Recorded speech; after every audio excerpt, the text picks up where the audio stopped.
abakunzi Imana aho muherereye mwese twongeye kubaha ikaze kuri mugoroba musi wa mbere w'amasengesho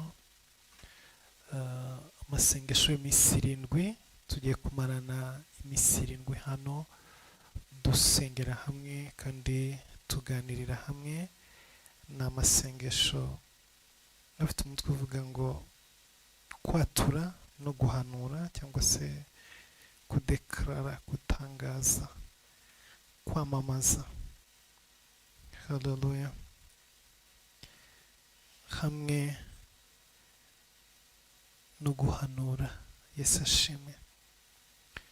Turaza kuba turi imbere y'Imana iyi minsi yose, turaza kuba turimo tuganira ijambo ry'Imana kandi tuzagira umwanya uhagije wo gusenga uhereye uyu munsi. Yesu ashimwe. Uhereye uyu munsi turaza kuba turimo dusengera ikirere kandi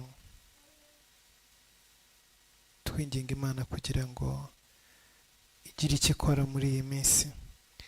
Uyu munsi wa mbere ni umunsi wa introduction, ariko turaza gusenya ikirere cy'isi y'umwijima. Haleluya. Isi y'umwijima ahiri cyangwa se ikirere cy'isi y'umwijima turaza kugisenya dufatanije twese hamwe, turi mu bwiza bw'Imana no mu cyubahiro cy'Imana no mu mbaraga z'Imana.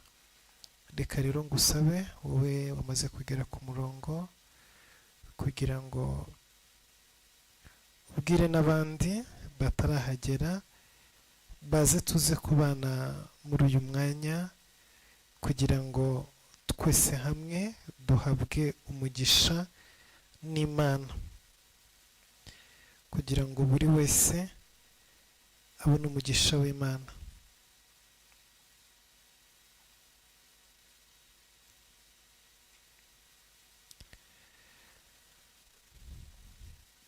Iyi linki ya YouTube uyoherereza abandi kugira ngo dufatanye gusenga.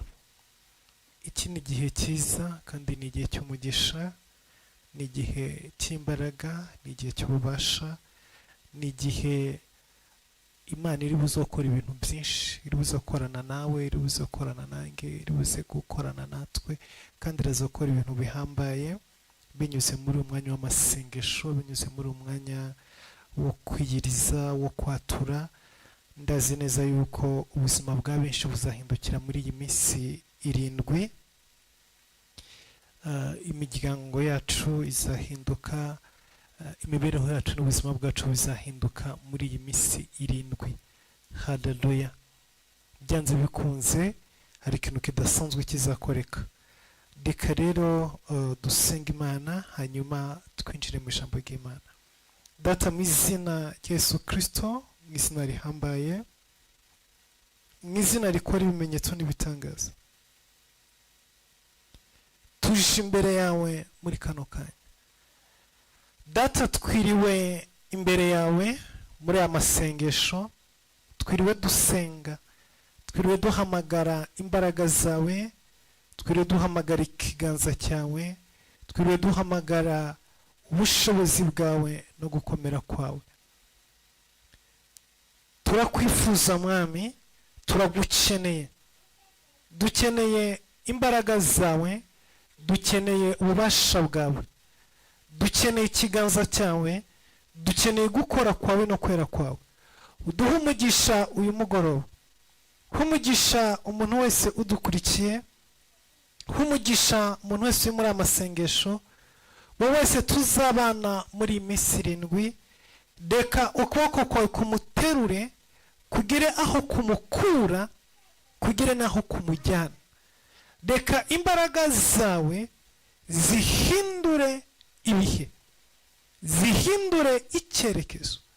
Reka imbaraga zawe zimenagure ubutware bwose bw'abadayimoni, zimenagure ubutware bwose bwo mu isi y'umwijima, zimenagure ubutware bwose bwo mu isi y'abarozi, bwo mu isi y'abagome, bwo mu isi y'abadayimoni, akanwa kacu ugahe kuvuga, ugahe guhanura, ushyire ubushobozi mu kanwa kacu. Reka ururimi rwacu ruhindura inkota uyu mugoroba mu izina rya Yesu Kristo Nazareti. Reka amagambo ava mu kanwa kacu yahindure ibirimi by'umuriro. Reka ukorane natwe iri joro. Reka uduhe imbaraga, udushoboze Mwami. Dufashe mpiri ibirere bine byose by'isi. Dufashe mpiri imyuka yose ikora kuri mugabane wa Afurika. Dufashe mpiri imbaraga zose zikora ku mugabane w'Uburayi, ku mugabane wa Amerika na Canada, ku mugabane wa Aziya, Oceania, muri Australia, mu izina rya Yesu Kristo rifite imbaraga n'ubushobozi. Iyi myuka yose yananizaga abantu basenga mu kuri no mu mwuka, izi mbaraga zose zananizaga abantu bakorera Imana, izi mbaraga zose zabuzaga amahoro abiyiriza, izi mbaraga zo mu isi y'umwijima zarwanyaga abakorera Imana, turazihananuye, tuzikubise hasi. Myuka mibi inaniza abantu bashaka mu maso h'Imana turayisenya mu izina rya Yesu, turayisambura mu izina rya Yesu. Turacamo kabiri, turamenagura, turasenya. Rabasekere Mosai, turavuma imivumo yose yananisaga abantu bashaka mu maso h'Imana, yatumaga abantu badasenga, yatumaga abantu badakorera Imana mu kuri no mu mwuka. Turasenya imbaraga zose ziberanye, turakubita hasi ubutware bwose bw'abazimu n'abazimukazi, abadayimoni bo mu isi y'umwijima. Turarimbura, turavunagura, turacagagura. Satani turagusenya n'ibikomangoma byose bikorera mu kirere, bikorera mu isi y'umwuka, turabimenagura mu izina rya Yesu. Turakubita hasi imyuka yo mu mazi, turakubita hasi imyuka ya Mayimuna, imyuka ya Lusiferi, imyuka igendera munsi y'amazi, izoka, imyuka yo mu Misiri, turayishwanyaguje, turemenagura iri joro. Dusenya ikirere cyose cy'abadayimoni, dusenya ikirere cyose cy'abarozi, dusenya ikirere cyose cy'abapfumu, dusenya imbaraga mbi zose mu izina rya Yesu.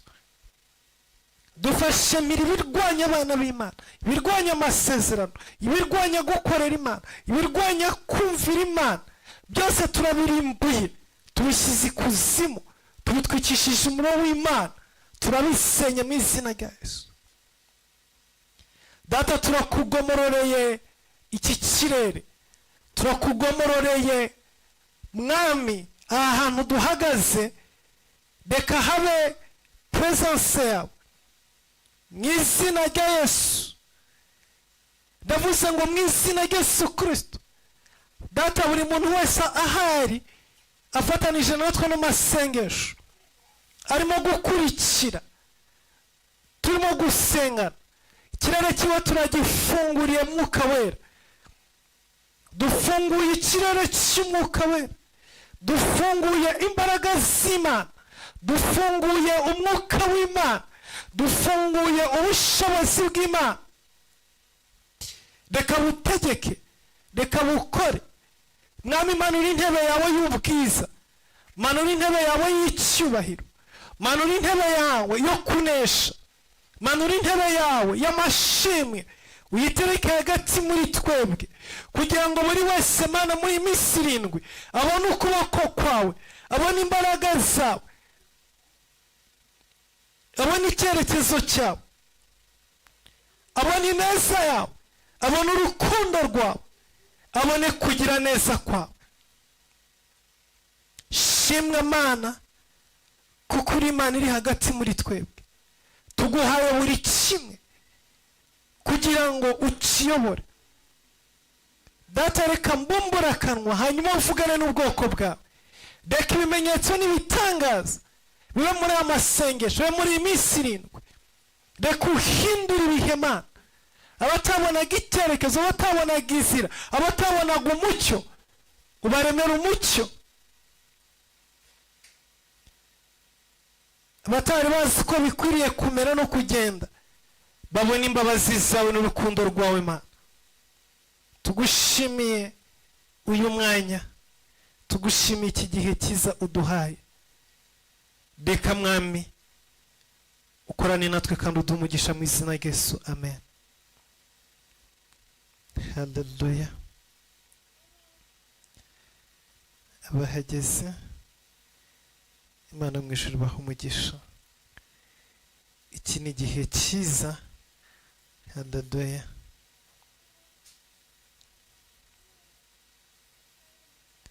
Iki ni igihe cyiza cyo kwa mu bwiza bw'Imana, cyo kwa mu cyubahiro cy'Imana. Haleluya. Abo turi kumwe kuri channel mudusuhuze, tubone muri komenti, mutwandikire mudusuhuze, tubone ko turi kumwe. Ku ijambo ry'Imana avuga ngo aho ababiri abatatu bateraniye mu izina ryanjye nzaba ndi kumwe nabo. So rero ushobora kuba wikonekise kuri YouTube yawe, uri mu nzu, uri mu kazi, uri mu modoka, cyangwa se uri ahandi, ariko kuba wamaze kwikonekita kuri umuyoboro ntabwo ukiri wenyine, ahubwo turi kumwe, turi hamwe. Haleluya. Kandi turenze umwe, turenze babiri, turenze batatu. So ni byiza rero yuko mudusuhuze, mwandike kugira ngo tube mu iteraniro twese turi hamwe. Ntutekereze kuri mu gikoni, ntutekereze kuri mu nzu, ntutekereze yuko uri mu modoka, ntutekereze kuri wenyine, ahubwo reka umve neza ko turi kumwe, kandi umenye neza ko kuba hamwe kwacu Umwuka Wera ari kumwe natwe.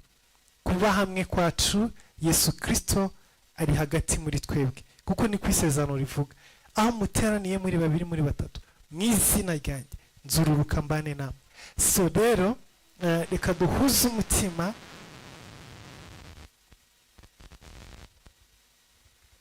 Haleluya. Reka duhuze umutima tube hamwe kugira ngo Mwuka Wera amanuke, imbaraga z'Imana zimanuke, zibe hagati muri twebwe, kandi ikiganza cy'Imana n'ukuboko kw'Imana bikugereho aho uri, bikorere aho uri, mu izina rya Yesu Kristo w'i Nazareti. Haleluya. Turasoma mu gitabo cya Matayo 17 umurongo wa 20. Bibiliya iravuga ngo arabasubiza ati, n'ukwizera kwanyu guke. Ndababwira ukuri yuko mwamufite kwizera kungana n'akabuto ka sinapi, mwabwira uyu musozi muti va hano ujya hirya, wahava kandi nta kizabananira. Haleluya. Bibiliya iravuze ngo ndababwiza ukuri, n'ukwizera kwanyu guke.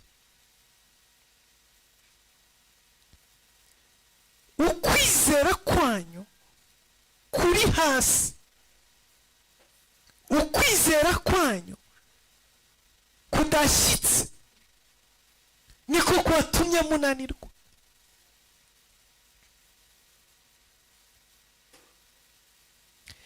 Iri jambo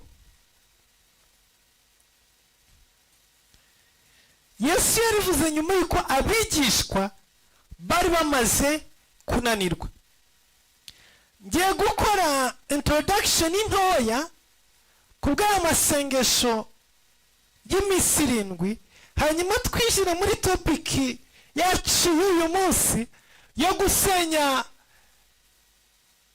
isi y'umwijima cyangwa se ikirere cy'umwijima. Ariko kuko ari umunsi wa mbere, sinahita ninjira direct muri iri jambo ryo gusenya isi y'umwijima ntabanje gukora introduction gatoya kuri aya masengesho y'iminsi 7 kuri topic duhagazemo. Iri jambo niryo duhagazemo riri muri Matayo 17:20, rivuga ngo mufite kwizera mwabwira haleluya, mwavuga ha bana yacu ni nziza, mufite kwizera mwavugana n'uwo musozi, mwabwira icyo kibazo. Iri jambo si yaribwiraga abantu bari bananiwe, abantu bari batsinzwe, abantu bagerageje kuvuga bikanga, abantu bagerageje gukora bikananirana.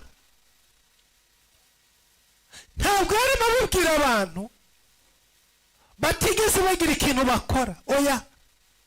Hari igihe usanga abantu mu buzima ari abanebwe, batarigeze bagira ikintu na kimwe bagerageza ngo cyange cyangwa se cyemere, ariko bakigerageje.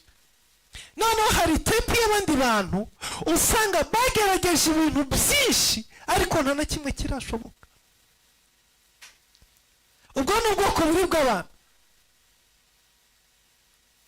ni abantu batigeze bagira ikintu na kimwe bagerageza mu buzima, kubera ko bahorana ubwoba, bahora batinya. Nakora iki ngahomba, namubwira ko mukunda akanyanga, namusaba ntampe, nacuruza ngahomba, nasaba akazi bakakanyima. Bahorana ubwoba muri bo, ibintu byose iyo babireba babira mu buryo buri negatifu. Nta kintu kiri pozitifu bajya babona mu maso yabo. Ibyo bareba byose babibonamo guferinga. Ibyo rero birema ubwoba muri bo, bigatuma baho ubuzima bwose badashobora kugira ikintu na kimwe bagerageza gukora. Babaho bafunze amaboko yabo afungiye inyuma, ntibashobora kuyarambura ku kintu na kimwe kubera ubwoba buri imbere muri bo. Abakabiri nabo ni abantu bashirutse ubwoba, baragerageza. Yesu ashimwe. Baragerageza, barakora ibishoboka, baragerageza uko bishoboka, ariko iteka iyo bagerageje biranga. Aracuruza agahomba, asaba akazi bakakamwima, yabwiye umuntu uko amukunda, amubwira ko yamufataga nka musaza cyangwa amufataga nka mushiki we.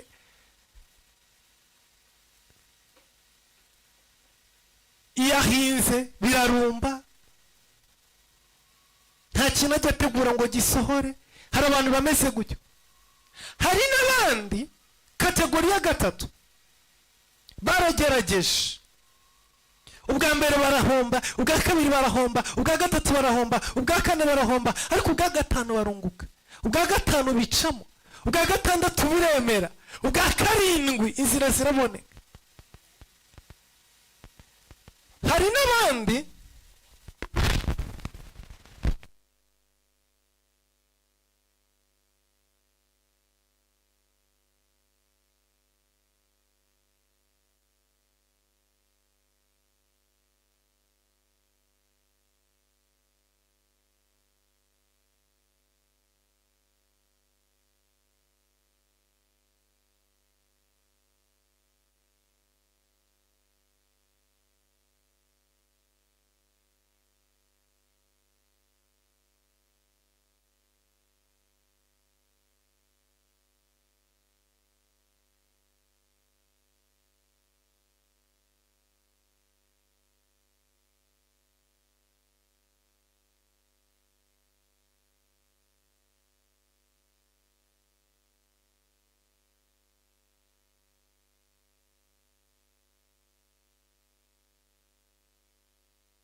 Yesu ashimwe.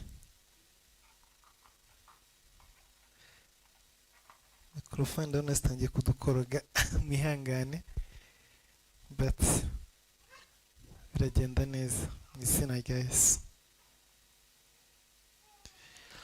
Hari n'abandi, Yesu ashimwe, hari abandi bagerageje rimwe bicamo. Ntago amahirwe y'abantu mu buzima bwabo angana.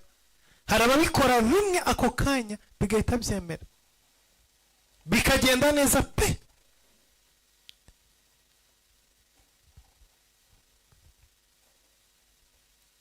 Rero abangaba Yesu yarimo avugana nabo ni abantu bagerageje inshuro zishoboka baratsindwa, bamaze gutsindwa babivamo, bagivinga up, babivamo pe,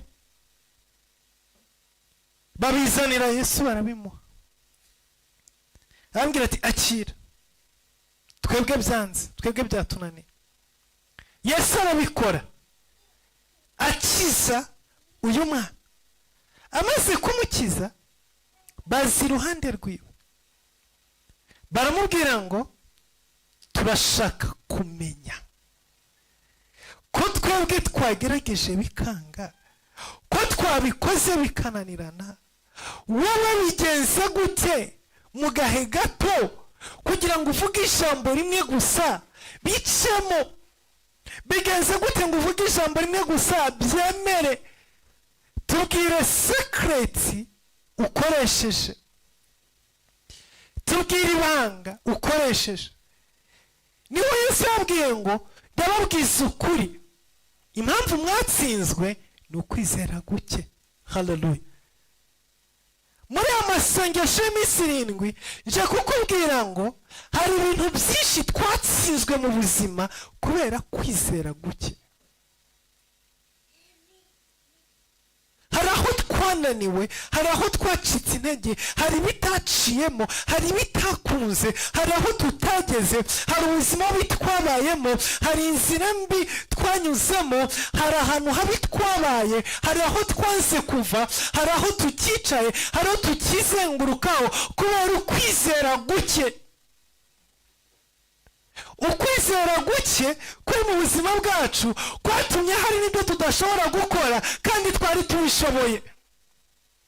Ukwizera kwacu guke kwatumye hari ibyo tutagerageza kandi iyo tubigerageza byari gucamo.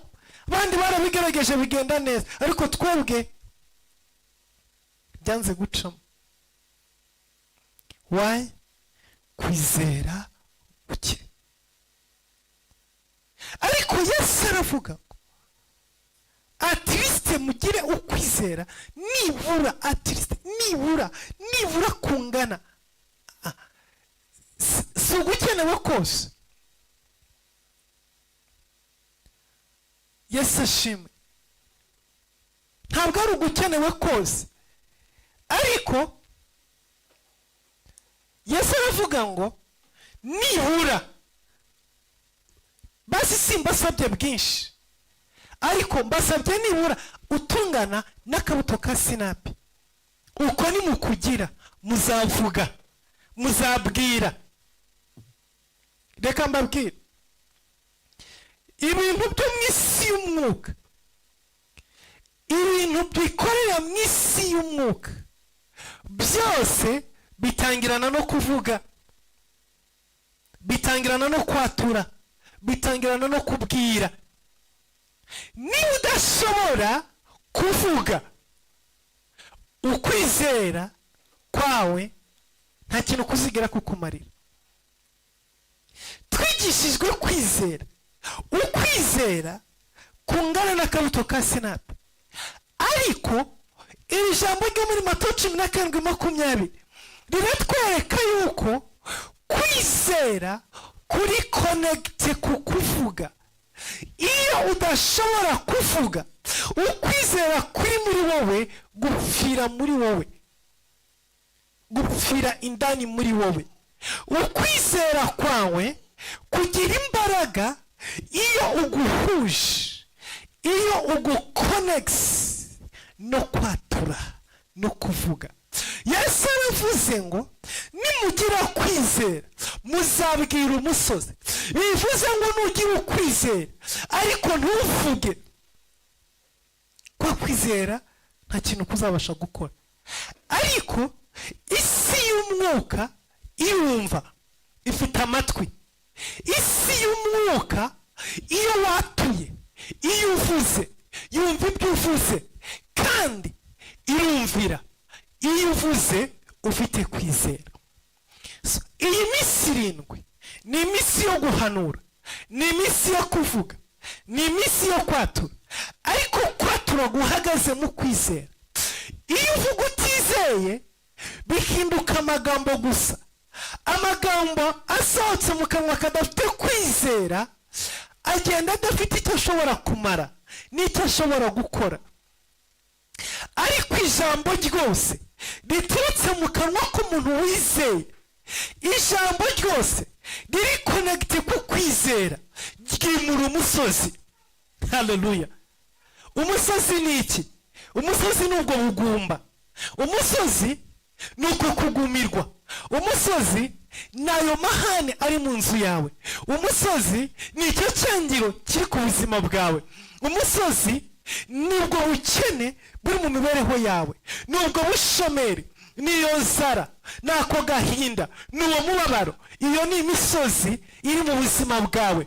Ni imisozi ikubuza gutera imbere, ni imisozi ikubuza kugera aho abandi bagera. Kuba udafite amafaranga, hari aho abandi bicara udashobora kwicara.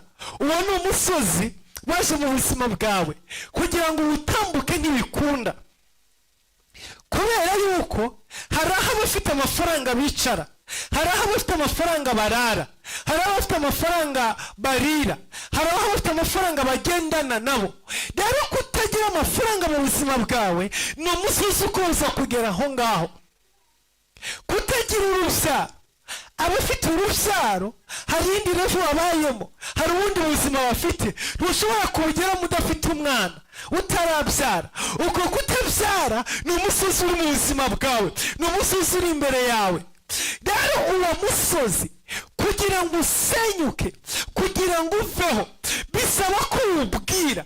Ariko si ukuvuga gusa wiganirira, ahubwo ni ukwizera.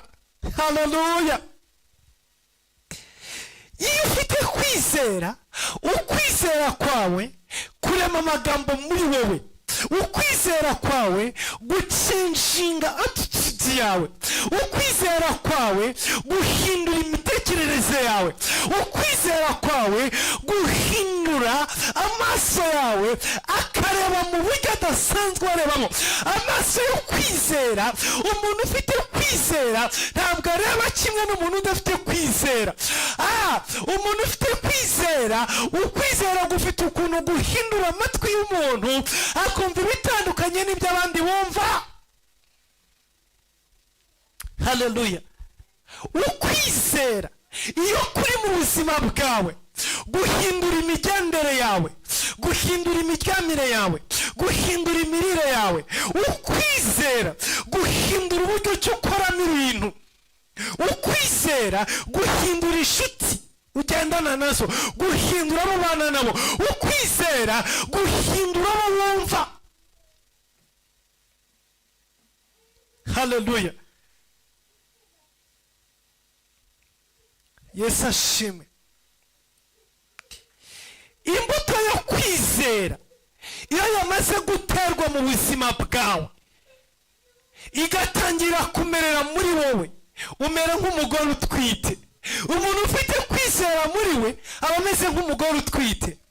Umugore utwite iyo amaze gusama, uwo munsi umurebye wese ntamenya ko afite inda. Nawe ubwiwe ashobora kwimara n'icyumweru, akayimara n'ukwezi atarabimenya. Ashobora kuyimenya nyuma y'igihe runaka. Kubera iki? Iyo icyinshira, iyo urubuto rw'umwana rucyinshira mu mubiri, uwo munsi ntabwo rutanga sayini, uwo munsi ntabwo rutanga ikimenyetso. Niyo mpamvu samutayimu ushobora kwibeshya ko utwite kandi udatwite. Ushobora no kwibwira ko udatwite kandi utwite. Haleluya.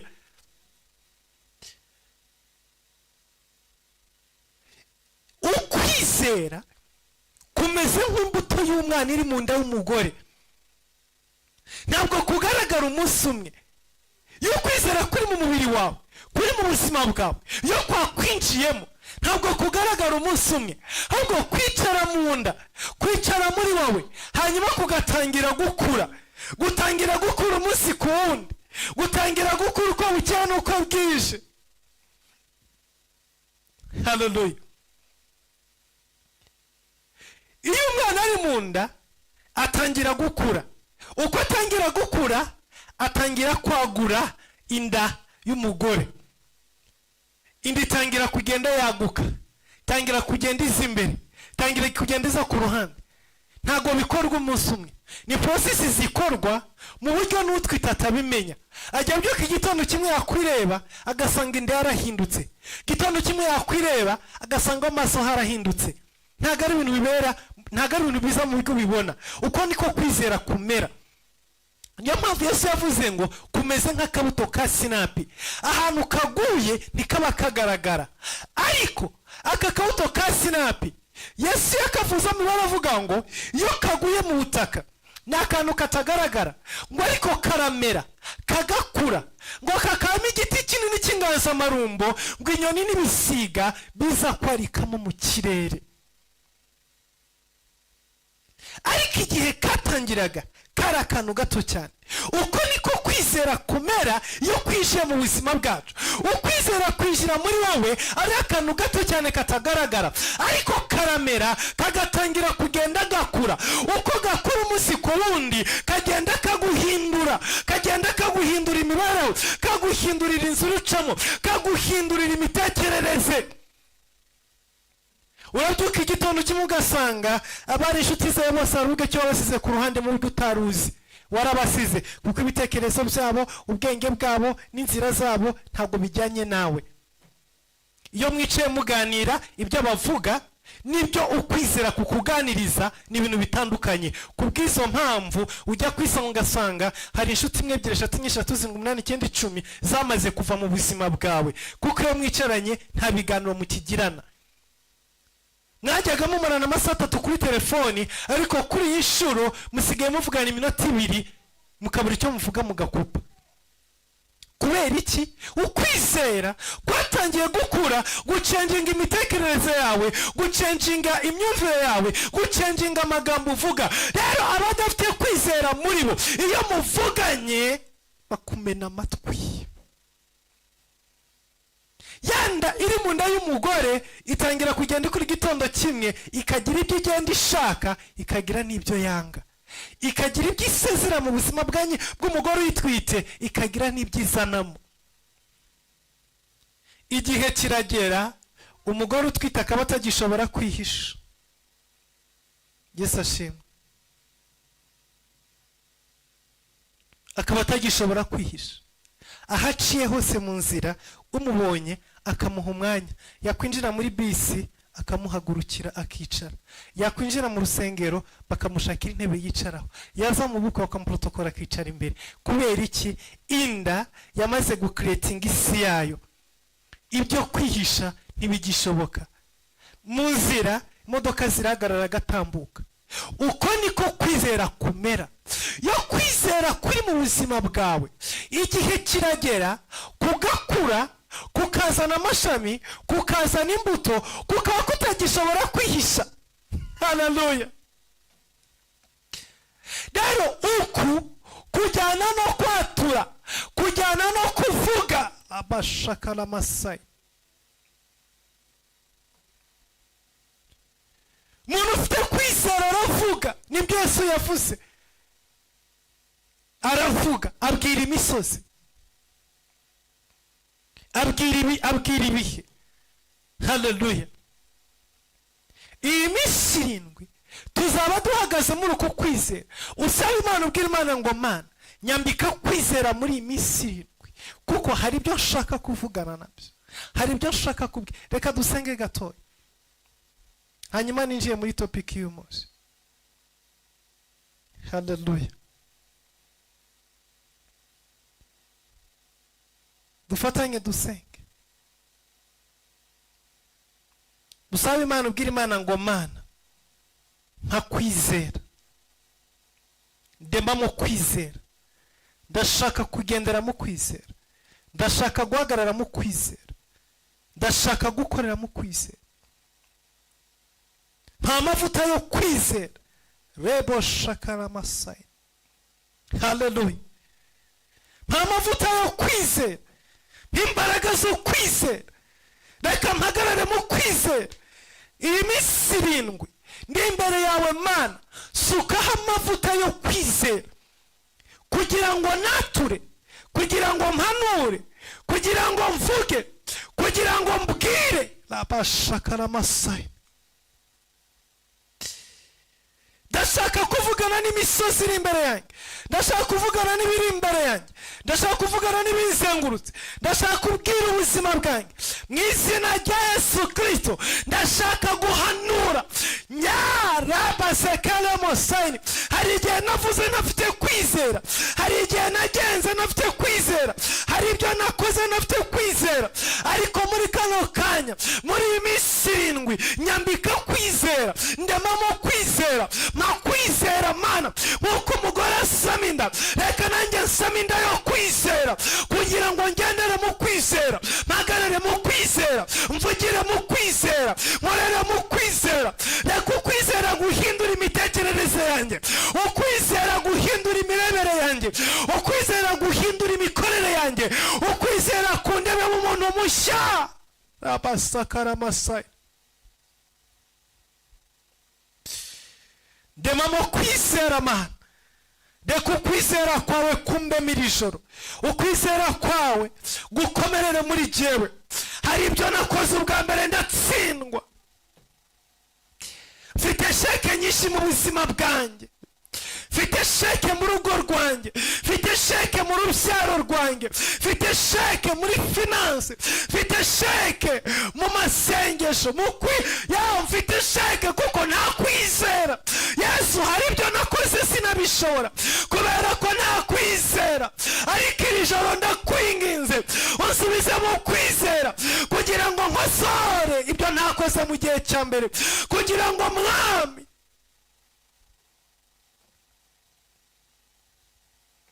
nkakwizera papa, nkakwizera iri joro. Sukamwe amavuta yo kwizera, sukamwe imbaraga zo kwizera, kugira ngo ngendere imbere yawe, ngendere mu kunesha mu izina rya Yesu Kristo, kugira ngo mwami ibyo ntashoboye gukora noneho mbikore, kugira ngo aho natsinzwe habone ubutsinzi. Impa kwizera mana. Natuye ibitagira umumaro, navuze ibitagira umumaro kubera kubura kwizera, naratsinzwe kubera kubura kwizera, ariko ngarutse imbere yawe umpa ubutsinzi, ngendere mu kwizera kandi nkore mu kwizera mu izina rya Yesu Kristo, amen. Haleluya. Imana ibahe kwizera kandi bambike kwizera. Yesu ashimwe. Munyibutse topic uyu munsi tugiye kuganira avuga gute? Haleluya. Topic tugiye kuganira avuga ngo gusenya ikirere cy'umwijima. Reka dusome mu gitabo cy'Itangiriro igice cya mbere. Ubwo ndangije introduction, none twinjiye muri topic y'uyu munsi, no tugiye gusengeramo. Turayiganiraho umwanya utari munini, hanyuma niturangiza twinjira umwanya wo gusenga. Untize uyu mwanya, untize iki gihe kugira ngo dusenga. Sinifuza gufata igihe kinini cyane, keretse umwuka wera naba ari we ubitwara gutyo, ariko ndifuza yuko dufata aka kanya ngo dusenge, dusenye isi y'umwuka, isi y'umwijima. Umwijima wose uri hejuru y'ubuzima bwawe, uri hejuru y'urugo rwawe, uri hejuru y'imikorere yawe, iri joro ukurweho mu izina rya Yesu. Reka dusome igitabo cy'Itangiriro igice cya mbere umurongo wa mbere. Itangiriro igice cya mbere umurongo wa mbere avuga ngo, mbere na mbere Imana yaremye ijuru n'isi. Isi yari itagira ishusho, yariho ubusabusa, umwijima wari hejuru y'umuhengeri, maze umwuka w'Imana yagendagendaga hejuru y'amazi. Imana iravuga iti habeho umucyo, umucyo ubaho. Amen.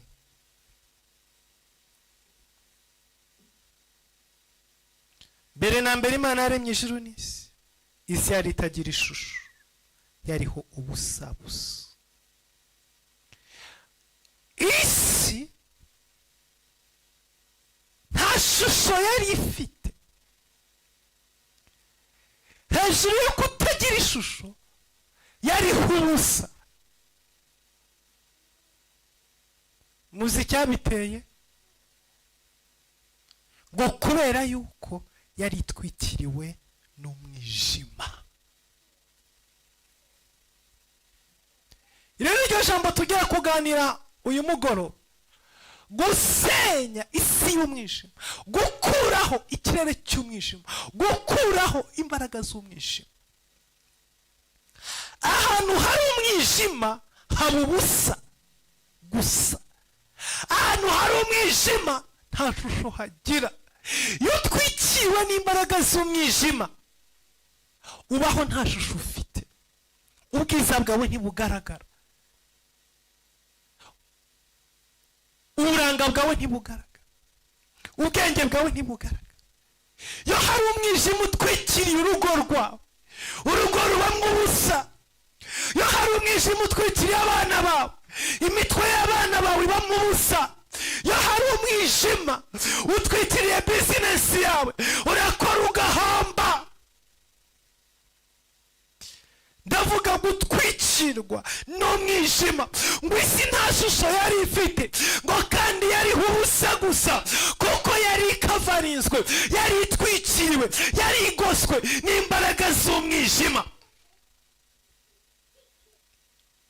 hari imbaraga z'umwijima zitwikira ubuzima bw'abantu, zitwikira ikirere cy'abantu, zitwikira imiryango, bigatuma umuryango ubaho mu busabusa, bigatuma udashobora gusevinga, bigatuma udashobora gukora, bigatuma udashobora kugira aho ugera, kuko hari umwijima ugose ubuzima bwawe. ibyo ugerageje byose biraferinga. ahantu hari umwijima ntihaboneka amahoro, ahantu hari umwijima ntihaboneka umutekano, ahantu hari umwijima ntihaboneka amafaranga, ahantu hari umwijima ntihaboneka ibyo kurya, ahantu hari umwijima ntihaboneka imyambaro, ahantu hari umwijima ntihaboneka ibyo gukora, ahantu hari umwijima haba ibihombo. umwijima, isi yariho ubusabusa, isi nta shusho yari ifite, yari itwikiriwe n'umwijima. bwoko bw'Imana, abantu benshi muri twebwe barwana n'isi imbaraga z'umwijima zitwikiriye ubuzima bwabo. abantu benshi muri twe barasenga, bariyiriza, ariko ibyo basengera ntibabigeraho, ibyo basaba ntibabihabwa. kubera iki? hari umwijima uri hejuru y'ubuzima bwabo. abantu benshi mu miryango yabo harimo indwara zateyemo intebe, ziricara zirakontorora, zangije iterambere, zatwaye ubwisanzure, zatwaye umunezero, kubera imbaraga z'umwijima ziri hejuru y'umuryango. reka mbabwire ubwoko bw'Imana, abanyafurika dufite imbaraga z'umwijima turwana nazo, twaba tubishaka twaba tutabishaka.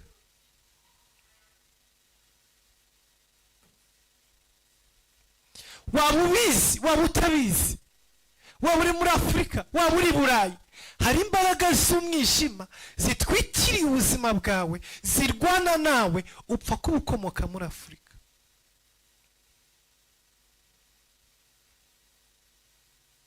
ngiye kubabwira agastory gato cyane, ntabwo ndi bugashyiramo protocole ngo gakurikiranye neza,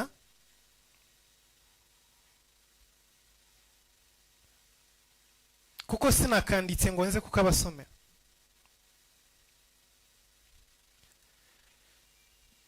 ku cyumweru nababwiye ku bimenyetso n'ibitangaza, ndimo kuvuga impamvu Amerika iri super power ku isi yose, aho byaturutse. abo tutari turi kumwe ku cyumweru nababwiye ngo impamvu nuko hagiye uriya mugabane wa Amerika wagiye guturwaho n'abanyaburayi bavuye muri Europe, bavuye mu Bwongereza, mu Bufaransa, mu Butaliyani, mu Bubiligi, barimo bahunga itotezwa n'akarengane bakorerwaga na Kiliziya Katolika, idashaka ko basenga mu buryo buri revive, idashaka yuko basoma ijambo ry'Imana, idashaka yuko baramya Imana mu bwisanzure, bagira worship team, bagira basenga bisanzuye. benshi barapfuye, abandi barahaguruka barahunga. Igihe bahungaga berekeza ku mugabane wa Amerika. Nabwiye ngo Imana yakoze igitangaza kitanditse muri Bibiliya, ariko yafashe iriya nyanja iri hagati ya Amerika n'Uburayi yihindura barafu, yihindura urutare. Abakristo barimo bambuka bava i Burayi berekeza muri Amerika baciye hejuru y'urutare, amazi yahindutse urutare, barambuka bagera muri Amerika. Icyari kibajyanye nta kindi, bari basize imitungo yabo, basize amazu yabo, basize imiryango yabo, basize buri kimwe. Bashakaga ahantu bashobora kuramya Imana bisanzuye, bashobora gukorera Imana nta bahagaze hejuru. Bageze muri Amerika babonye ahantu bashobora gusenga, bakaramya, bagasoma ijambo ry'Imana, bagakorera Imana uko babishaka nta bahagaze hejuru. Amerika yubakirwa kuri Bibiliya, ku mahame ya Bibiliya, yubakwa n'abakristo. Amerika yarazamutse irakomera isumba Uburayi. Nyuma y'intambara ya kabiri y'isi, Amerika niyo yubatse Uburayi. Ubu abanyaburayi bafite amadeni bazishyura imyaka. Niyo mpamvu mubona Amerika yivuze ibihugu byose by'Uburayi birumvira birakurikira. Kubera iki? Kuko nyuma y'intambara ya kabiri y'isi Uburayi bwose bwari bwasenyutse. Biciye muri Marshall Plan, Amerika yasutse amafaranga atagira uko angana, amadolari mu Burayi, irabwubaka, irongera buzamura. Bika abanyaburayi bahita bagira amadeni ya Amerika y'igihe kirekire. Amerika iyobora isi, ariko ubwo buhangange bwavuye ko yubakiwe mu kuramya Imana, mu gusenga Imana, mu gukorera Imana. Nabwiye impamvu Uburayi bukize kuruta Aziya, kandi Aziya Imana yarashyize peteroli, kuko nayo yarashyize agakiza, niho katangiriye, ariko barakarejeta. Bakarejesa abanyaburayi baragafata, bika abanyaburayi barakomera kuruta abantu bo muri Aziya. Kandi Uburayi nta butunzi buhambaye bafite, ariko Aziya ifite peteroli itagira uko ingana. Ariko intambara n'umwijyane ntibibashiramo. Kubera iki? Banze kwakira agakiza. Ndababwira ngo Afurika twagize akaga gakomeye. Aha niho ushaka kugera. Akaga gakomeye twagize, kambere n'akabakoloni batuzaniye ubutumwa, bazanye ubutumwa butari ubutumwa nyabutumwa. Aka kabiri twagize ni independence twabonye, ni akaga gakomeye cyane. Igihe Afurika yabonaga ubwigenge, unyumve neza ngano nashakaga kugera, muraza gusobanukirwa impamvu abanyafurika turwana n'imbaraga z'umwijima zigose ubuzima bwacu, ziturwanya ijoro n'amanywa. Aha niho nshaka kubasobanurira, hanyuma twinjira mu mwanya wo gusenga. Igihe Afurika yabonaga ubwigenge, abasore bari bavuye kwiga i Burayi no muri Amerika, bari bayobowe n'umusore witwaga Kwame Nkrumah, Munyagana.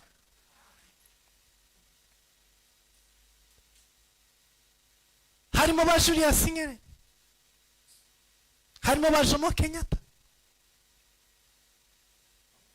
harimo abanyafurika benshi b'urubyiruko bari baragiye kwiga i Burayi, biga no muri Amerika.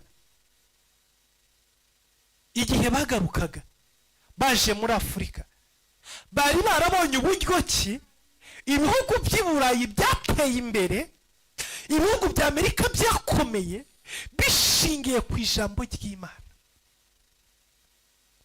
Basanze uburyo cy'u Burayi bwabaye develope, bareba uburyo ki Amerika ikomeye bishingiye ku ijambo ry'Imana, bishingiye ku gusenga, bishingiye ku kuramya Imana, bishingiye mu gushyira Imana imbere, bishingiye mu kwakira umugisha w'Imana. Reka mbabwire, abanyaburayi barimo baraguye umunsi, ariko mu gihe cyashize baramyaga Imana, bakoreraga Imana. Twebwe uyu munsi biratugora gutanga icya 10 mu byo twakoreye. Ariko reka nkubwire ngo iyi Bibiliya muri iyi minsi zigiye kubura. Ariko iyi Bibiliya ngira ngo igeze ku 30,000 by'amanyarwanda, ni nk'amadolari 25. Ndibaza ubu ngubu aho igeze ko zarazamutse, ariko mbere yaguraga 10,000, amadolari 10. Ariko iyi Bibiliya isohoka mu ruganda ihagaze amadolari atari munsi y'150. Ni hagati y'amadolari 250 n'amadolari 150 niko isohoka mu ruganda igura. Kuko izi mpapuro zikoze iyi Bibiliya zikorwa mu biti bimera iruhande rw'inyanja nini cyane. Twebwe hano muri Afurika bino biti ntabihaba. Hanyuma ibi biti babivanga n'impu z'amafi yo mu nyanja nini n'ibindi bintu bakura mu nyanja, barabivanga. Hanyuma bamara kubivanga bakaba ibyo bakuramo izi mpapuro. Izi mpapuro za Bibiliya ntabwo ari impapuro zisanzwe nk'izi ngizi zo mu gitabo cy'indirimbo. Izo mu gitabo cy'indirimbo n'izi mpapuro zo muri Bibiliya biratandukanye cyane. Ziriya mpapuro wandikaho zo mu ishuri urazibika, wazibika ahantu hakonje cyangwa se ahantu hari ubushyuhe burenze, ejo wagaruka ugasanga impapuro zarafatanye, zarahinamiranye, ibyanditseho byarasibamye. Urumva? Ariko izi mpapuro za Bibiliya, iyi Bibiliya ikozwe mu buryo ishobora kwihanganira ubukonje bwa bundi bwa nyuma bubaho bushoboka. Impapuro zayo ukongera ukazirambura, kandi ni agapapuro gato gafite epeseri nto cyane, ariko ibikwa imyaka myinshi. Ishobora kumara imyaka 50 itarangirika wayifashe neza. Impapuro zayo niyo mpamvu uzajya kugasanga nk'ibirayi y'umukecuru cyangwa y'umusaza, ibifuniko byaracitse, ibitabo by'inyuma byose byavuyeho, ariko wabumburamo imbere ibigisigaye biracyasomeka. Kuko ni impapuro zikozwe mu buryo bw'ibintu byinshi bivangavanze byo mu nyanja, byo mu biti, byo ku mafi, byo mu ku buryo ki bishobora kwihanganira ubukonje, bikihanganira ubushyuhe bw'indengakamere, ntibishobore kwangirika. Rero isohoka ihenze cyane, ariko twebwe tukabona ku mafaranga 10,000 by'amanyarwanda. Kubera iki? Hari abazungu, hari abanyaburayi bafashe imitungo yabo, bafata amamiliyoni y'amadolari bayashyira mu nganda zikora Bibiliya, kugira ngo Bibiliya isohoke bamaze kwishyura 90% y'ikiguzi cyayo. Hanyuma wowe nuyibona wishyure 10%, kugira ngo na wa wundi ufite udufaranga duke cyane ashobore kubona Bibiliya. Kuko iyo bitaza kuba ibyo ngibyo, nicyo gitabo cya mbere kiba gihenze ku isoko, kidashobora kugurwa n'umuntu ari we wese. Ariko n'umuntu ashora ibijumba n'inyanya mu cyaro akapuraninga nyuma y'amezi 3 akagura Bibiliya, kubera abantu batanze amafaranga yabo.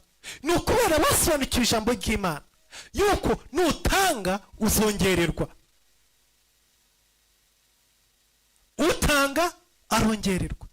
Iyo udatanga, iyo udafite, wamburwa n'ibyo wari ufite. Ayo ni amahame y'abanyaburayi bubakiye igihe kirekire. Imana ibaha umugisha n'abapuresinga amajenerasiyo n'amajenerasiyo. Amerika irayizamushyira ku rundi rwego. Rero aba banyafurika bari baje muri independence, mu nyumve bwoko bw'Imana, histoire ntago ndayivuga, ariko niyo ngiye kwinjiramo. Batashye baje muri Afurika, bagarutse bavuye kwiga. Twari mu gihe cy'ubukoroni, barimo bashaka independence.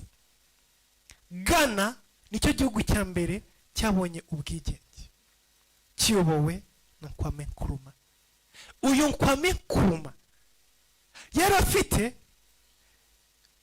communication, yari afite ubusabane n'aba perezida bandi ba Patrice Lumumba bo muri Congo, ba Julius Nyerere bo muri Tanzania, ba Jomo Kenyatta ba hano muri Kenya, n'abandi bo muri Mali batandukanye, bahanaga ibitekerezo, bari bafite ikintu bitaga Pan-Africa.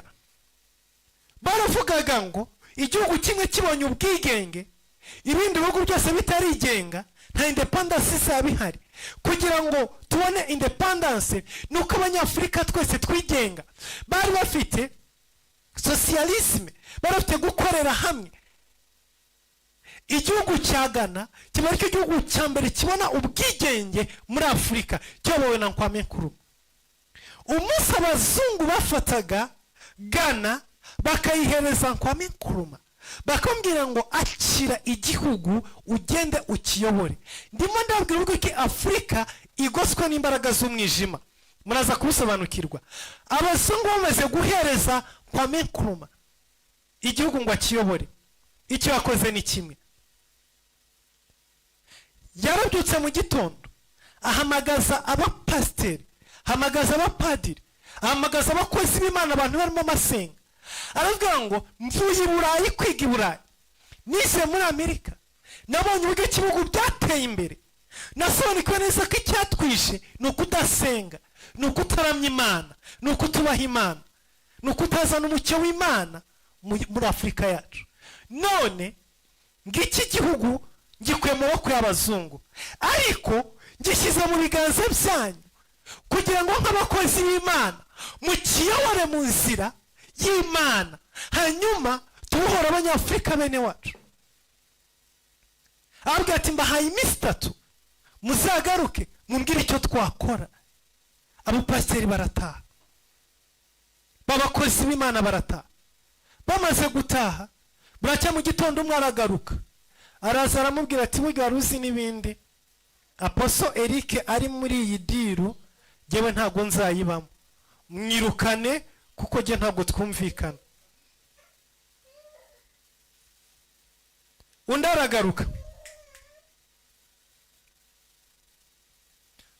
aragaruka ati burya rero nyakubahwa muyobozi, burya urusengero rwacu ntago rugira ikibanza cy'ahantu dusengera. Kugira ngo mbe muri iyi diru ndashaka kubanze uduhe ikibanza tubona ahantu dusengera. Undi araza mu gitondo aterega burya Kanaka n'umugome, buriya nubwo avuga ngo akorera Imana, ariko burya imyuka imukoresha ntago ari imyuka y'Imana. Burya wapi je ntago nagendana nawe.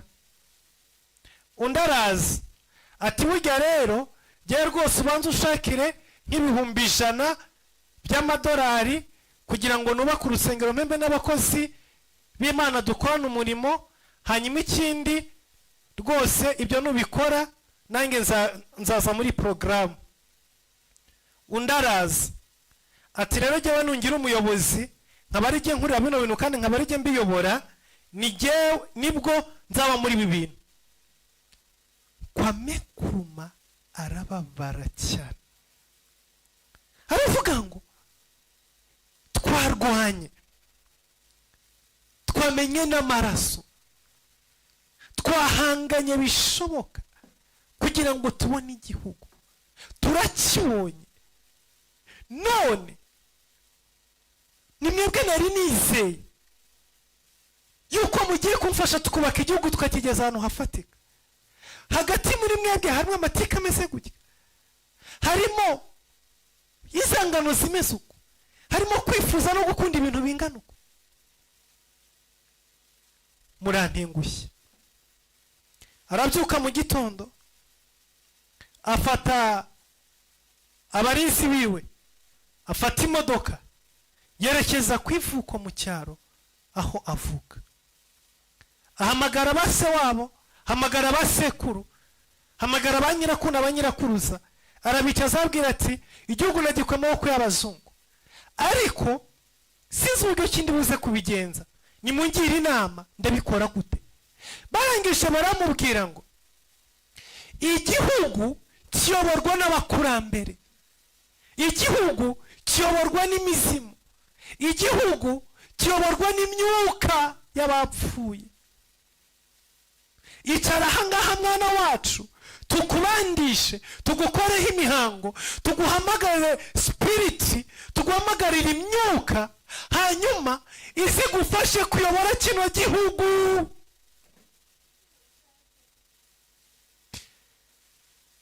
Kwame Nkrumah yicara ku ntebe y'imandwa, baramubandisha,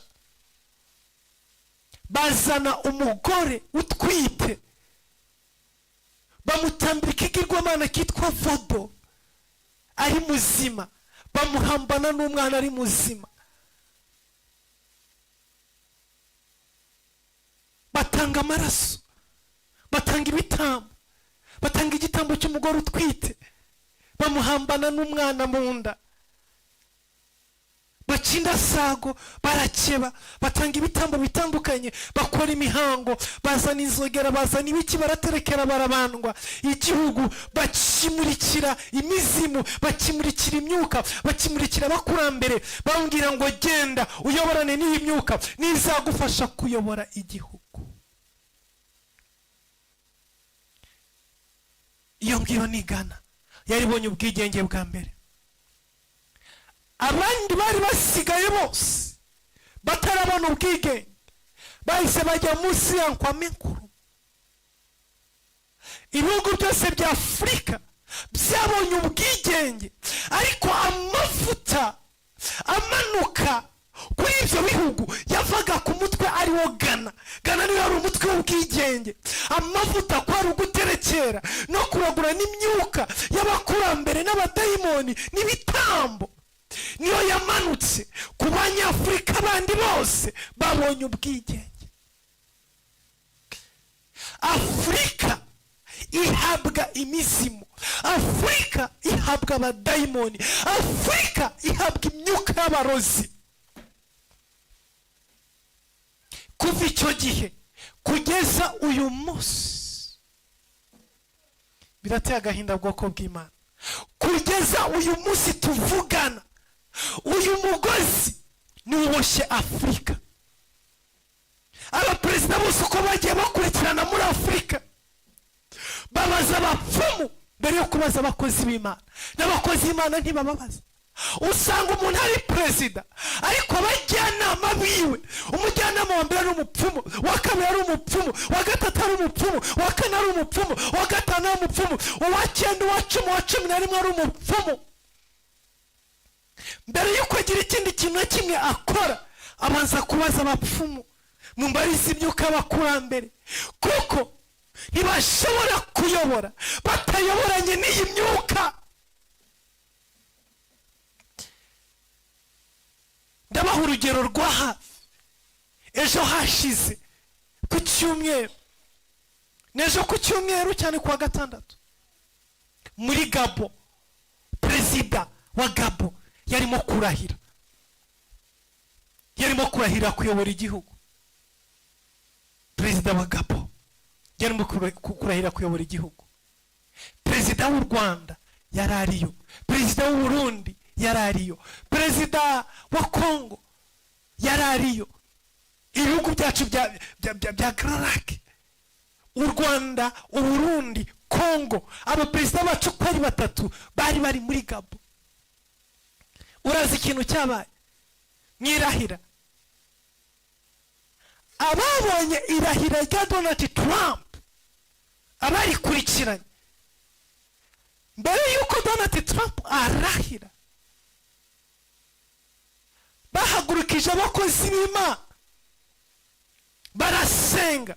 Harimo umugabo umwe w'umunyafurika, nimba ari umugabo nimba ari umusore ntago muzi,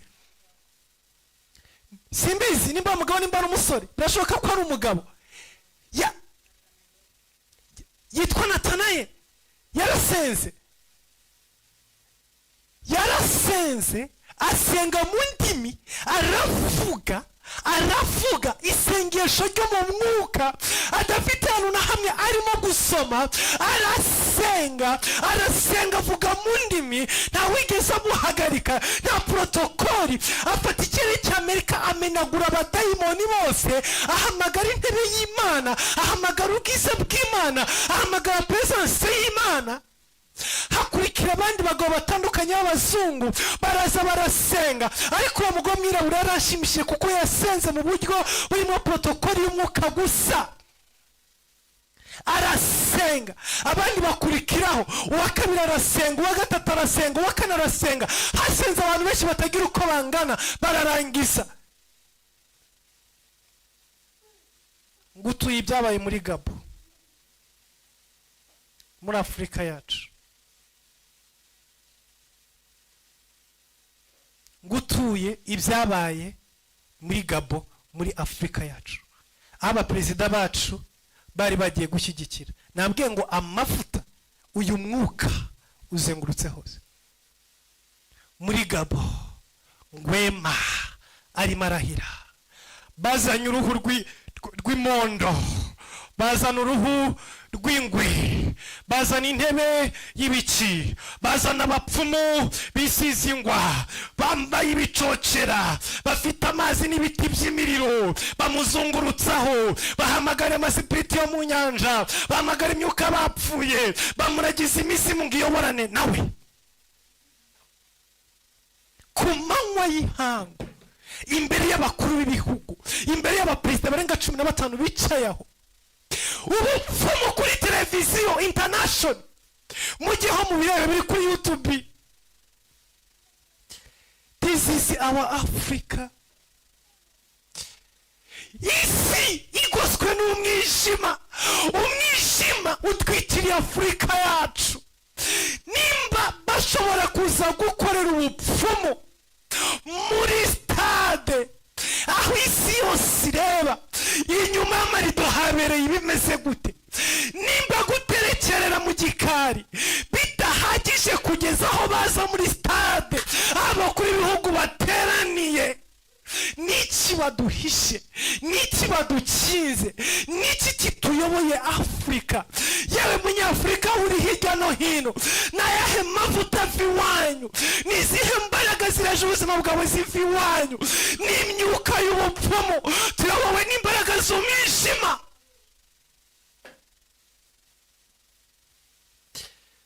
Baramubwiye ngo imyuka y'abapfuye, imyuka y'abakurambere, amasipiriti aze agufashe kuyobora igihugu.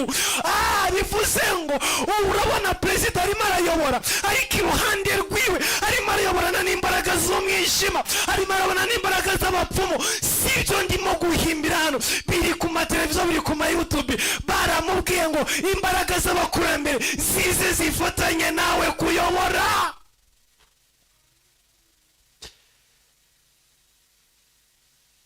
Tugiye muri Gabo kure cyane. Ejo bundi mwarabibonye hano hirya muri Congo DRC, ihoramo intambara sanze gushiramo, abantu bapfa igitondo n'umugoroba. Mwarabibonye muri ofisi ya Gisekedi, abapfumu bambaye ibihu, bambaye ibintu mu mutwe, bambaye ibicocera, bambaye ibiki n'ibiki, batonze umurongo baturutse hirya no hino mu gihugu, baje muri presidence kumuha intsinzi no kumuha imyuka yoborana nayo. Murashaka bigende gute? Murashaka Afurika kimerite? Murashaka intambara zishire ryari? Murashaka ubukene bushire ryari? Murashaka bigende gute? Mu gihe imyuka y'ubupfumu n'uburozi n'ubudayimoni n'ibiki byose ari byo biyobora, ari byo byicaye hejuru. What did you want? Tuzatera imbere ryari? Tuzabohoka ryari? Kuva ku gihe cya Kwame Nkrumah until today, imbaraga z'umwijima nizo zikorera hejuru.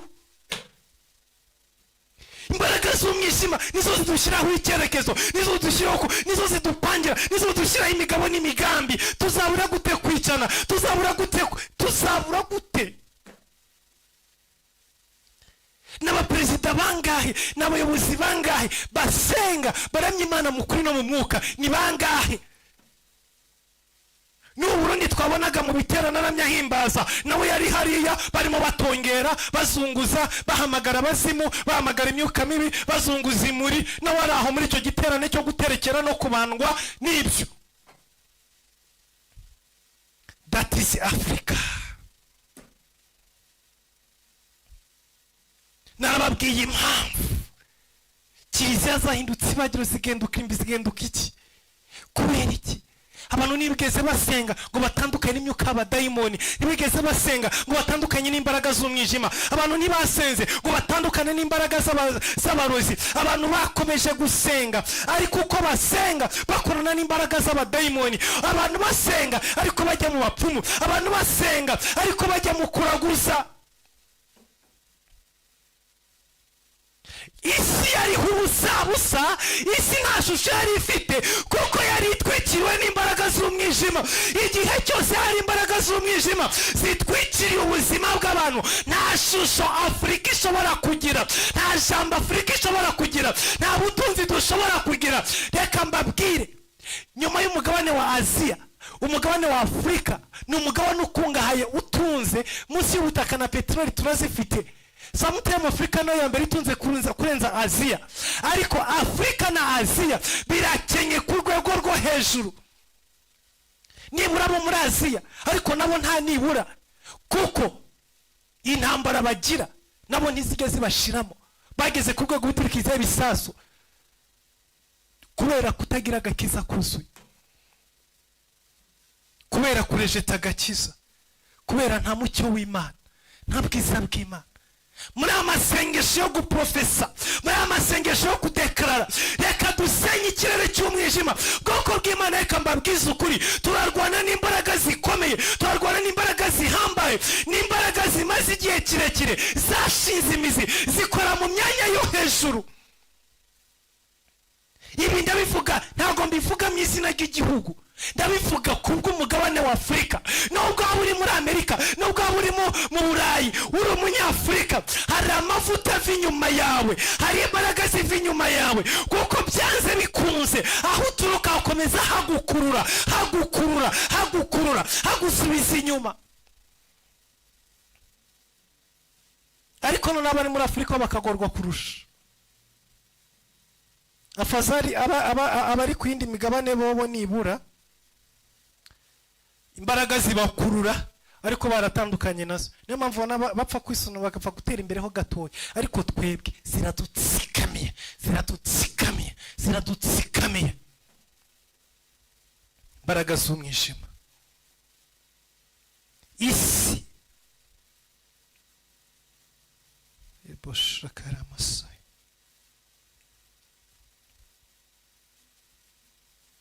isi y'umwuka, isi y'umwuka, isi y'umwuka. Turwana n'imbaraga zikomeye bwoko bw'Imana. Aho uri urakora, uriga, masters yawe nta kintu imaze. Urakora, ukarwana, ugafata credit, ukubaka akazu, bikarangira n'ubundi banki kagutwaye. Wararushye, waraburaye, warabwirije, wariyirije, waragenje gute, waranze kurya umukati, wararaje abantu ubusa, ariko bikarangira hari imbaraga zije zikagutsikamira, zikakwambura. Kuko ahari umwijima haba hari ubusa, hari umwijima nta shusho, nta shusho, nta shusho, nta shusho. Ni gute tunesha, ni gute tunesha izi mbaraga, ni gute dukubita izi mbaraga, ni gute dusenya imbaraga zituyobora, zidutegeka, ziri mu kirere cya Afurika, zitegekera mu kirere cya Afurika.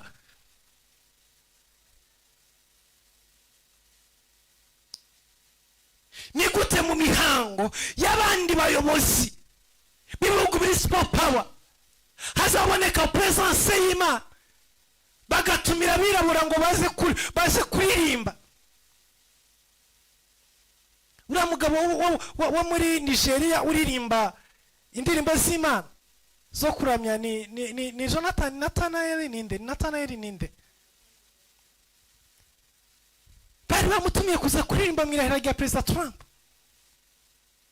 Abandi mu irahira ryabo barashaka worship, barashaka kuramya Imana, barashaka guhimbaza Imana, barashaka musenge. Ariko twebwe turimo turazana abazimu bo mu nyanja ngo baze bayobore.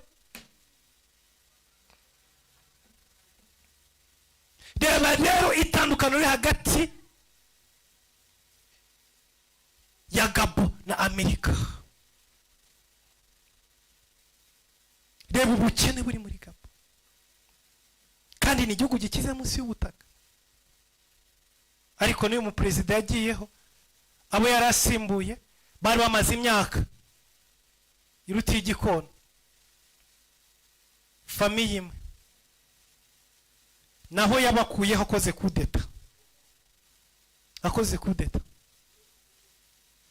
n'ubu ngubu inkoni aracyayifite mu biganza, ariko still umurongo ahasanga ni wa wundi. Yesu ashimwe. Nabwiye ngo wa wundi Kwame Nkrumah yatangije bya bigirwamana kwa guterekera. Uva hanze usenga, wakwinjira muri iriya ntebe wahagera, abandi bagutumira bakakubwira ati erega burya dore igihugu kiyoborwa gutya, bigenda gutya, ntiwayobora udakoranye n'izi mbaraga, ntiwayobora abakurambere badahari, ntiwayobora bitameze gutya na gutya, ntibyashoboka. Ntago wayobora ngo bikunde, ntago wayobora ngo bishoboke. Ngwino twiyungeho bigenda gutya, ubundi bakagenda batizanya n'abapfumu, batizanya n'aboku like that. Yes ashimwe. Abakuru b'ugo bose bagiye hariya bahavuye babagaburiye, bahavuye babakiriye. Ibyo biga babagaburiye byagenje gute? Byari byaterekerewe, kuko twabonye ko umuhango wose uyobowe n'abapfumu. Yes ashimwe. Kadusubire muri Bibiliya.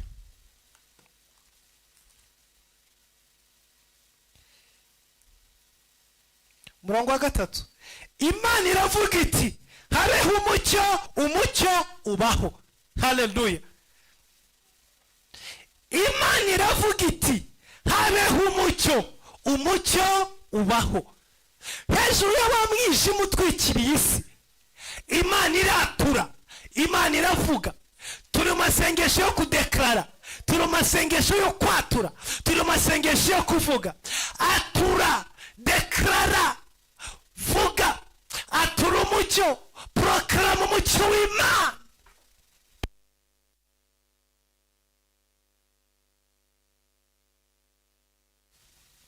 Yesu ashimwe. Atura, deklara, tangaza umucyo w'Imana. Tangaza umucyo w'Imana hejuru y'ubuzima bwawe, hejuru y'umuryango wawe, hejuru. Kuko ubwoko bw'Imana, izi mbaraga zitunaniza ni nyinshi kandi ziri hejuru. Ngo umwijima wari hejuru y'isi, natwe imbaraga zinaniza Afurika ziri hejuru yacu, kuko twebwe turayoborwa kandi zose ziri hejuru umwanya w'ubuyobozi, ziri hejuru aho bayoborera. Twebwe turayoborwa hasi. Ngo umwijima wari utwikiriza, ariko Imana iravuga. Haleluya. Imana iravuga ngo nihabeho umucyo, umucyo ubaho. Mbere yuko ibintu byose bibaho, mbere yuko Imana igira ikindi kintu ikora, yabanje gukuraho umwijima ibaza gushyiraho umucyo. Ntushobora gutera imbere utarakuraho umwijima, ntushobora kugira aho ugera utarasenya isi y'umwijima. Ibintu byose bitangirana no gusenya umwijima. Niyo mpamvu iri ngiri ryo jambo rya mbere nabateguriye kuri uyu munsi. Nashatse kubabwira ngo nta kintu na kimwe wakora mu buzima utarasenya imbaraga z'umwijima. Iyo umucyo utaraza ntacyo wakora, iyo umucyo utaraza nta cyaremwa, iyo umucyo utaraza nta cyavugwa, iyo umucyo utaraza. Haleluya. Habanza umucyo, umucyo wahagera n'ibindi byose bigakurikira. Habanza umucyo, umucyo wamurika. Labasakala masai. Iyo umucyo umuritse, ibintu byose biraremwa bikemera. Haleluya. Ngo Imana ibona umucyo ko ari mwiza. Imana itandukanya umucyo n'umwijima. Iri joro umucyo n'umwijima bitandukane mu buzima bwawe, bitandukane mu muryango wawe, bitandukane hejuru y'ibara ry'uruhu rwawe. Kuba turi abirabura, kuba turi abanyarwanda, turi abarundi, turi abakongomani, ibyo byonyine gusa bituma izi mbaraga runaka. Yesu ashimwe. Reka mbabwize ukuri, izi mbaraga zose nk'abanyafurika dufite ahantu tugenda duhurira nazo. hari abarundi n'abanyarwanda benshi bari i Burayi ariko bitwa abakongomani, kandi twabonye ibyakorewe muri ofisi zo muri Kongo. Ayo mavuta ntufite izina ry'ubukongomani se? Ayo mavuta muri Kongo se nahita amanuka hejuru ubuzima bwawe?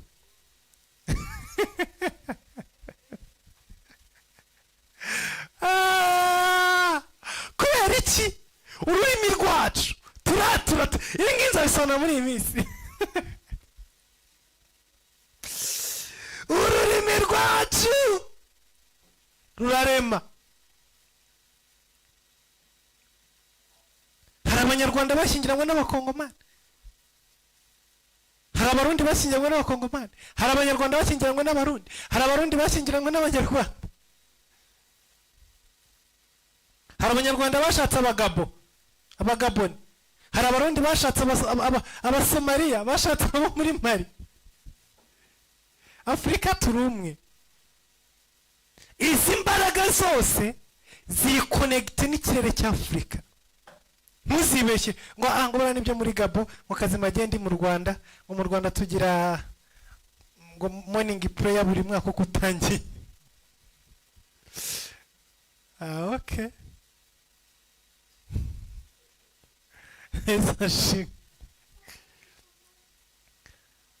Iyo nta mucyo nta kibaho, iyo nta mucyo nta gikorwa. Reka dusenga Imana, amasaha aratujyanye, ndabona dusigaje iminota 7 ngo turangize.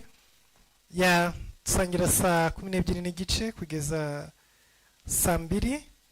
Rero ndabona dushigaje iminota 6 ngo turangize. Reka dusenge. Tugiye gusenga Imana, tugiye guhamagara Imana, tugiye kwinginga Imana muri kano kanya.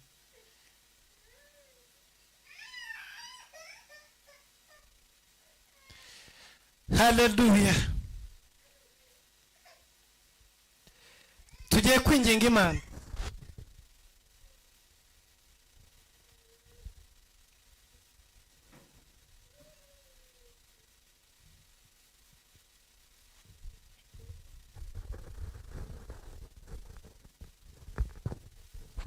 Haleluya.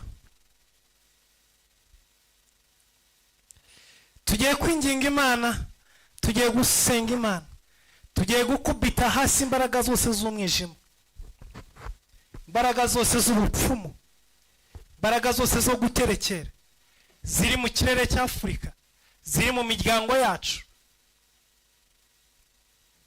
Ndabwira ngo ubundi muri Afurika kugira ngo uzabe umuyobozi wo hejuru utaraguze udaterekera biragoye.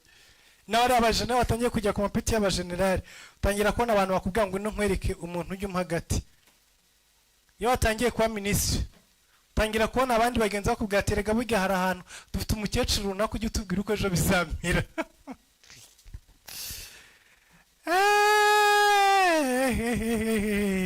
Mu izina rya Yesu Kristo turasenya imbaraga zose z'ubupfumu, turasenya imbaraga zose. Rabo shakala masai.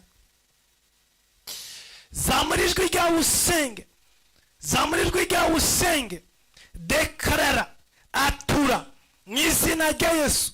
Zimbaraga z'ubupfumu zaduteje intambara zidashira, zimbaraga z'ubupfumu zaduteje ubukene, zimbaraga z'ubupfumu zaduteje umwijyane, zimbaraga z'ubupfumu zaduteje ibihombo, zaduteje gutsikamirwa, zaduteje kuba tudafite ibyiringiro.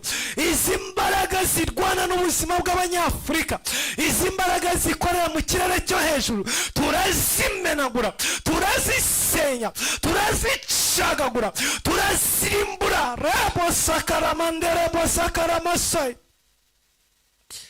Oria mandara bashakaramando, oria basakaramasai. Fire bo shekeremosaini.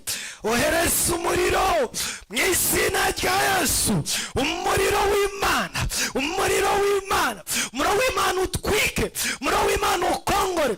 Aho uri hose avuga ngo fire abashakaramasai. Oria mandara basekere boze sakando, oria mandara bashaini, rebo sakara masakeneria.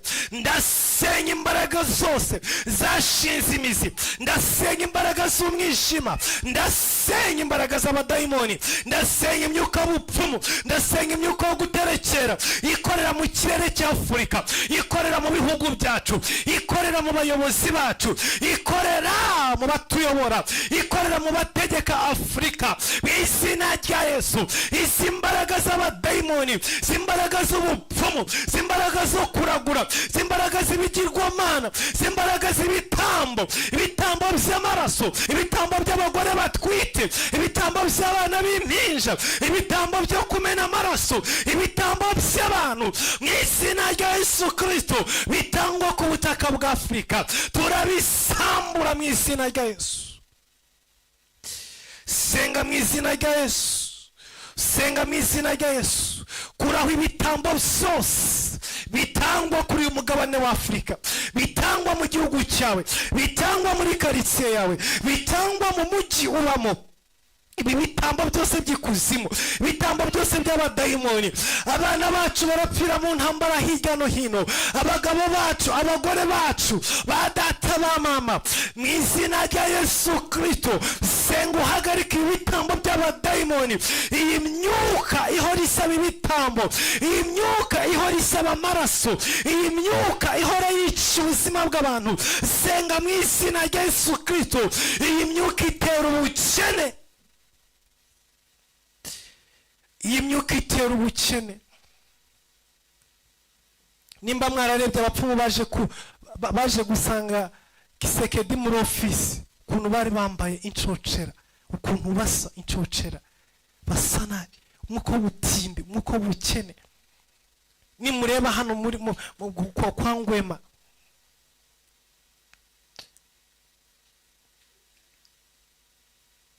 abangaba bari baje mirahira, ibaze urebe ukuntu iyi myuka ari mibi.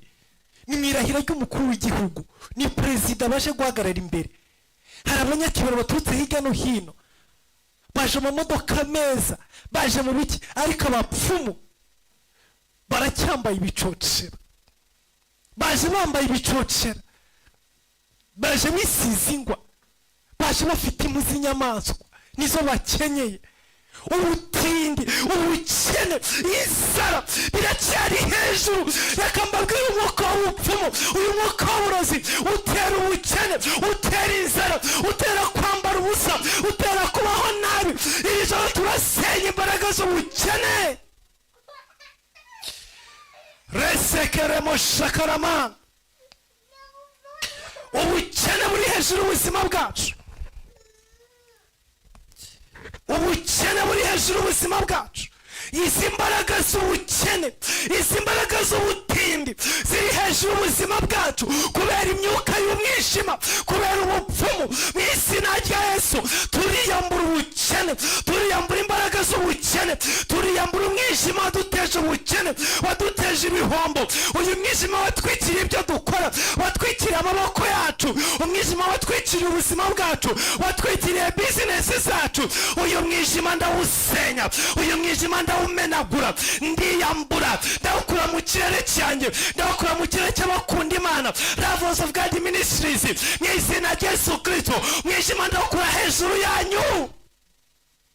Senga, senga, senga. Hamagara umuro w'Imana, hamagara imbaraga z'Imana, hamagara ubushobozi bw'Imana. Iyo mwijima hari nta kintu kiremwa, iyo mwijima hari nta kintu gikoreka, iyo mwijima hari nta kintu umuntu ageraho. Ariko iyo mucyo waje, iyo mucyo wahageze, ibintu biraremwa. Ibitari biro mu buzima bwacu biremwa iri joro. Turatura, turadekarara umucyo w'Imana mu miryango yacu, mu rubyaro rwacu, mu mibereho yacu, mu muhamagaro, mu byo dukora. Turadekarara umucyo, turadekarara umucyo w'Imana, turahamagara umucyo w'Imana umurike mu buyobozi bwa Afurika, umurike mu baperezida bacu, umucyo w'Imana umurike mu miryango yacu, mu bana bacu, mu bagabo bacu, mu bagore bacu. Mu izina rya Yesu turohereza umucyo.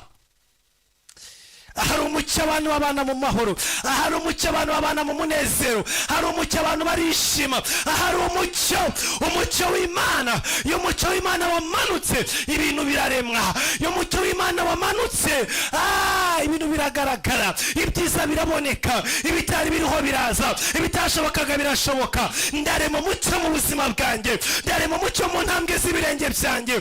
Senga mu izina rya Yesu, sengera ibirenge byawe, sengera amaso yawe, sengera amatwi yawe, amaso yawe akanura abone, ubone imigisha yawe, ubone amasezerano yawe, ubone ibyo Imana yagusezeranije.